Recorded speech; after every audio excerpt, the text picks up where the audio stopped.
Yeah, this is not a 5 to 6 year plan. Many of these players are coming very soon, and many are in MLB Pipeline's top 100 prospects, including the best of them all, #1 overall. Jonathan Mayo is here. You're the best too. But Vladimir Guerrero Jr., I got you. This is our first time hanging out here down in Florida. Good to see you, and great to see the Toronto Blue Jays when we see what's coming through the pipeline for them. I don't think many people realize how good their system is. No, and they're #5 in our top 10 farm systems. They've got a lot of talent. It's top heavy, and it's a lot deeper than it's been in a long time.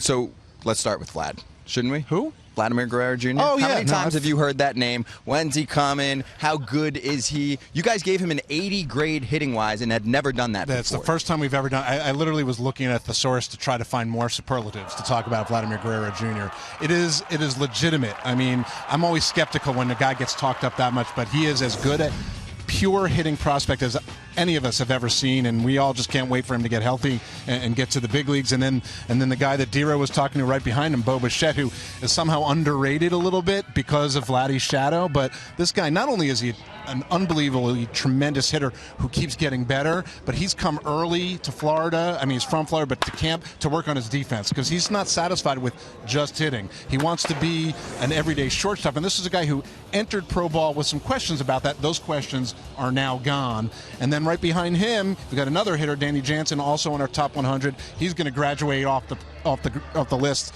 sooner than all of them because he's going to be their opening day catcher. And then he committed himself to the offensive side of the game. He's a good catch and throw guy, good leader, and the offense has gotten a lot better. He's made some tweaks to his swing.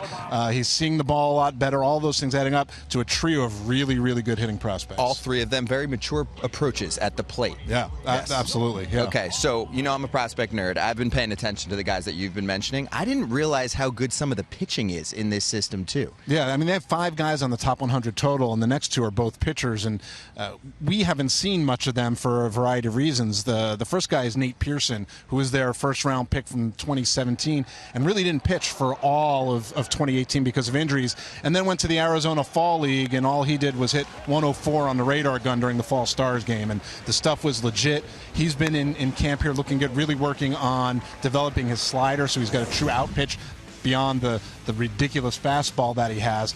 And he could start moving quickly now that he's healthy. It'll be really interesting to see what happens with him this year. I think more than anything, they want to try to get 100 innings in that arm to see how it plays.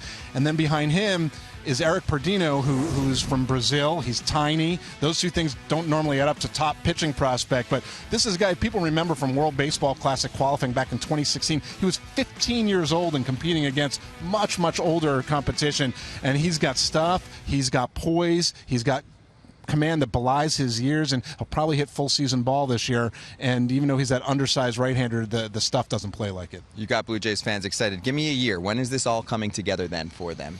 Well, I think it starts this year. The trio up at the top are all going to get there, so that helps. But I think probably 2020 is the year where you really start to see things click, and in 2021, and there's a lot of talent coming in back of those guys who are just starting to get there.